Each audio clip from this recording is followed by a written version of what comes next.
قرآن کہتا ہے یا ایھا آمنوا اتقوا اللہ ولتنظر نفس ما قدمت لغد واتقوا اللہ ان اللہ خبیر بما تعملون۔ اے ایمان والو اللہ سے ڈرو اور کل یعنی میدان محشر کے لیے، یوم قیامت کے لیے تم کیا بھیج رہے ہو، تم کیا روانہ کر رہے ہو، اس سلسلے میں غور کرو، اس سلسلے میں فکر کرو کہ اس دن کے لیے تم نے بھیجا کیا ہے، اس دن کے لیے تم نے روانہ کیا کیا ہے۔ اور پھر قرآن کی آیت کہہ رہی ہے واتقوا اللہ، اللہ سے ڈرو۔ ایک ہی آیت میں یہ تیور آپ کو بہت کم جگہ نظر آئے گا۔ آغاز بھی اتقوا اللہ سے ہے، انجام بھی اتقوا اللہ پر ہے۔ ماشاءاللہ، اندازہ تو فرمائیں اللہ سے ڈرو، اور پھر اس کے بعد کہا جا رہا ہے اللہ اکبر، اللہ تمہارے اعمال کی خبر رکھتا ہے، اللہ رب العزت تمہارے اعمال سے غافل نہیں ہے۔ تحت الثری کی تہ میں جا کر گناہ کرو گے، اللہ تمہیں دیکھ رہا ہے۔ آسمان کی بلندیوں کی طرف جا کر گناہ کرو گے، اللہ تمہیں دیکھ رہا ہے۔ اور پھر محشر کیا ہے، اللہ اکبر، یاد رکھنا، اچھی طرح یاد رکھنا، اللہ اکبر۔ یہ جو آج ہمارے ذہن و دماغ کے اندر یہ خبط و سوار ہے کہ میدان محشر میں جو ہوگا دیکھا جائے گا، جو ہوگا دیکھا جائے گا، یاد رکھو اللہ کے بندو، آؤ محشر کسے کہتے ہیں، میدان محشر کی شان کیا ہے۔ پہلی بات تو یاد رکھیں، قیامت کو قیامت اس لیے کہتے ہیں کہ قیامت اللہ اکبر قیام سے، یعنی کہ اس دن سب کھڑے ہوں گے، کسی کو بیٹھنے کی اجازت نہیں ہوگی۔ ذرا تصور تو کریں، اللہ کے سچے رسول صادق و مصدوق مصطفیٰ کریم رؤوف الرحیم صلی اللہ علیہ وآلہ وسلم فرماتے ہیں قیامت کا دن 50,000 سال کے برابر ہوگا۔ اس دن سب کو کھڑے رہنا ہے۔ 1 گھنٹہ کھڑے رہنے میں کیسی تکلیف ہے، 2 گھنٹہ کھڑے رہنے میں کیسی تکلیف ہے، بولو ہم اتنی دیر تک کھڑے رہ پاتے ہیں۔ میں تو سوچتا ہوں یا اللہ میری سنی قوم کا اس دن کیا ہوگا، جو 40 منٹ تراویح میں کھڑے نہیں رہ سکتے، وہ 50,000 سال کے دن کیسے کھڑے رہ سکیں گے۔ اندازہ تو فرمائے، ذرا غور تو کرو، ٹانگوں میں اتنی طاقت نہیں ہے کہ اے سی اور پنکھوں کے نیچے اور رات کی تاریکی میں ٹھنڈی رات میں چھت کے نیچے 20 منٹ تراویح کے لیے ماہ رمضان میں 1 مہینہ کھڑے نہیں رہ سکتے۔ وہ 50,000 سال کا دن ہوگا، اور اللہ کے رسول علیہ الصلوۃ والتسلیم فرماتے ہیں انسان کے سر اور سورج کے درمیان صرف 1 ہاتھ کا فاصلہ ہوگا۔ اللہ اکبر۔ آج سورج اپنی پشت کی طرف سے چمک رہا ہے، سورج چوتھے آسمان پر ہے، ہزاروں میل کی دوری پر یہ سورج آج پیٹ کی طرف سے چمک رہا ہے، پشت کی طرف سے چمک رہا ہے۔ اس دن میرے آقا فرماتے ہیں سورج پشت کی طرف سے نہیں چمکے گا، پیٹ کی طرف سے نہیں چمکے گا، بلکہ اپنے چہرے کی طرف سے چمکے گا۔ اندازہ کرے جو پیٹ کرے ہزاروں میل کے فاصلے پر، مئی اور اپریل میں اتنی گرمی ہوتی ہے جب اللہ اکبر سورج سر پہ ہوگا، انسان کے سر اور سورج کے درمیان صرف 1 ہاتھ کا فاصلہ ہوگا۔ اس دن کے لیے کیا تیاری کی ہے؟ بڑی معذرت کے ساتھ ایک بات میں آپ سے پوچھوں، اس دن کوئی کام نہیں آئے گا۔ اللہ اکبر۔ میدان محشر کی جو شروعات ہے اس وقت کا حال تو یہ ہے، ننگے بدن سب بغیر کپڑے کے ہوں گے، پسینے کا حال یہ ہے۔ اللہ اکبر۔ سیاہ ستہ کی روایتیں گواہ ہیں، لوگ پسینے میں پریشان حال ہے، پسینہ نکل رہا ہے، کسی کا ٹکنوں تک پسینہ ہے، کسی کا گھٹنوں تک پسینہ ہے، کسی کا کمر تک پسینہ ہے، کسی کا گلے تک پسینہ ہے، کسی کے منہ میں پسینے کی لگام ڈال دی گئی ہے۔ اللہ اکبر۔ کوئی پسینے میں ڈبکیاں لے رہا ہے، کوئی پسینے میں ڈبکیاں لے رہا ہے۔ ذرا غور تو کیجئے، یہ میدان محشر ہے، ابھی نمازی بے نمازی نیک اور بد کا کوئی ذکر نہیں ہے، یہاں مطلقاً بات کی جا رہی ہے۔ ذرا غور کیجئے میرے بھائیوں، ہمارا کیا بنے گا؟ اللہ اکبر۔ ہمارا تو غسل اور وضو بھی درست نہیں ہے، ہمیں تو قرآن میں سورۃ الفاتحہ جو سب سے آسان سورت ہے وہ بھی صحیح طور پہ پڑھنا نہیں آتا، ہم نے کبھی پڑھنے کی کوشش ہی نہیں کی۔ ہزاروں گانے تو یاد ہیں ہیں لیکن چند صورتیں بھی ہمیں یاد نہیں ہے قرآن کی. ذرا غور تو کیجئے, قرآن پکار پکار کر کہہ رہا ہے اس دن کے لیے تم نے کیا تیاری کی ہے. گانے یاد کرنے والوں, غزلیں یاد کرنے والوں, کیا قرآن کی صحیح صورتیں بھی تمہیں کچھ یاد ہیں؟ صحیح طور پر قرآن پڑھنا بھی جانتے ہو؟ اللہ اکبر. میرے آقا صلی اللہ علیہ وآلہ وسلم کے پیارے دیوانوں, صحیح طور پر قرآن کی چند صورتیں بھی پڑھنا جانتے ہو؟ اندازہ تو فرمائے, غور تو فرمائے.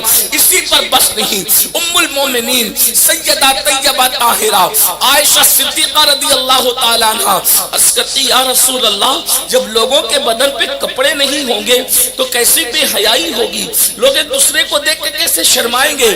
آقا فرماتے عائشہ, لوگ ایک دوسرے کو کیا دیکھ سکیں گے؟ لوگوں کو اپنے آپ کو دیکھنے کی فرصت نہیں ہوگی, سب ہیبت میں آسمان کی طرف تکیں گے. لوگوں کی کیفیت یہ ہوگی, ننگے پیر, ننگے بدن. لوگوں کا حال یہ ہوگا, پیاس کی وجہ سے کسی کی زبان سینے پہ لٹک رہی ہوگی, جرائم کی وجہ سے کسی کی آنکھیں بہ رہی ہوگی پانی بن کر کے. آنکھوں کا مس یوز کرنے والوں, آنکھوں کا غلط استعمال کرنے والوں, رات کے 3 بجے تک دولت کے نشے میں, جوانی کے نشے میں, گندی پکچریں دیکھنے والوں, گندی فلمیں دیکھنے والوں, ذرا غور تو کرو. اس دن آنسو بن کر کے آنکھیں بہ رہی ہوگی. اللہ اکبر. اس دن زبان پیاس کی وجہ سے سینے پر لٹک رہی ہوگی. ہاں, کسی کی آنکھوں سے خون کے آنسو بہ رہے ہوں گے. اللہ اکبر. زنا کرنے والوں کا حال یہ ہوگا. اللہ اکبر. زنا کرنے والوں کا حال یہ ہوگا. ان کی شرم گاہوں کی بدبو کی وجہ سے پورا میدان محشر کے لوگ, ان کا سر پھٹ رہا ہوگا بدبو کی وجہ سے. ان کی بدبو سے لوگوں کا سر پھٹے گا. تو اللہ اکبر ہوگی. جنہوں نے نشہ کیا ہوگا وہ پاخانہ اگلتے ہوں گے منہ سے, ان کے منہ سے پاخانے کی الٹیاں ہو رہی ہوگی. گولیاں لے کر نشہ کرنے والوں, انجیکشن لے کر نشہ کرنے والوں, شراب پی کر نشہ کرنے والوں, MD کھا کر نشہ کرنے والوں, آج اپنی طبیعت سے جیسا جینا ہے جی لو. ایک دن آئے گا جسے یوم حساب کہتے ہیں, جسے یوم احتساب کہتے ہیں. قرآن کہتا ہے ایحسب الانسان ان یترک سدی. انسان یہ تصور کرتا ہے, کیا انسان یہ تصور کرتا ہے کہ اس کو یوں ہی چھوڑ دیا جائے گا, اس سے حساب نہیں لیا جائے گا؟ ضرور حساب لیا جائے گا. اور اللہ جس سے چاہے گا سب سے حساب لے گا. فَمَن يَعْمَلْ مِثْقَالَ ذَرَّةٍ خَيْرًا يَرَهُ وَمَن يَعْمَلْ مِثْقَالَ ذَرَّةٍ شَرًّا يَرَهُ. ایک ذرے کے برابر نیکی کی ہوگی, اللہ وہ بھی دکھائے گا. ایک ذرے کے برابر برائی کی ہوگی, اللہ وہ بھی دکھائے گا. آئیے جلدی سے اپنی گفتگو سمیٹوں اور آپ کو بتاؤں میدان محشر کیا ہے. اللہ اکبر. آپ نعرہ تکبیر, نعرہ رسالت, شہزادے رسول حضور سید وجیہ الدین صاحب قبلہ, حضور سید وجیہ الدین صاحب قبلہ, نعرہ تکبیر. ہر نبی کو دیکھنے والا, ہر نبی کے ساتھ اٹھنے بیٹھنے والا, ہر نبی کی بارگاہ میں آنے جانے والا. ذرا غور تو کیجئے, اس دن حضرت جبریل کی شان کیا ہوگی. یوم یقوم الروح والملائکہ صفا لا یتکلمون الا من اذن. اس دن جبریل اور سارے فرشتے اللہ کی ہیبت سے تھر تھر کانپیں گے. جبریل تھر تھر کانپیں گے.